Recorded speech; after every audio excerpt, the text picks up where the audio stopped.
আজ সকালে কি বানিয়েছো এ? দেখতে পাচ্ছিস না? দেখতে পাচ্ছিস না? কি দেখবো? রুটি আর সবজি।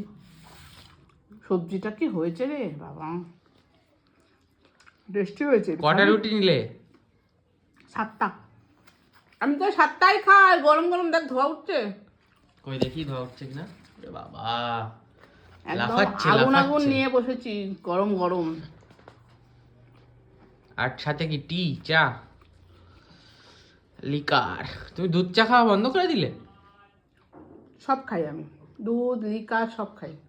মানে সকালে দুধ চা খাবে, না সকালে লিকার খাই, সন্ধ্যাবেলা? বিকালে বিকালে হচ্ছে দুধ চা খাই। বাবা, সবই চলছে তার মানে ঠিকঠাক নাকি? সকালে যদি দুধ চা খাই গ্যাস হয়ে যাবে, তাহলে সারাদিন কিছু খেতে পারবো না। ওই জন্য লিকার চাটা খাই সকালবেলা। গ্যাসটা যাতে না হয়, তাই না, তো? আর সন্ধ্যাবেলা দুধ চা খাই। মানে সন্ধ্যাবেলা গ্যাস হলে অসুবিধা নেই? সন্ধ্যাবেলা দুধ চায় অসুবিধা হয় না, গ্যাস হয় না। ও আচ্ছা। তা আমার জন্য কি রেখেছো টিফিনে? তুই খাসনি? না। আমি ভেবেছি তুই এত বেলা হয়ে যাচ্ছে আজকে, আমি ভেবেছি তুই কালকের ভাত ছিল কতগুলো, তুই খেয়ে নিয়েছিস, খাসনি? না। এ বাবা, তাহলে বসে থাকো, আমি ভাত গরম করে দেবো, সেটা খাবা। তাই?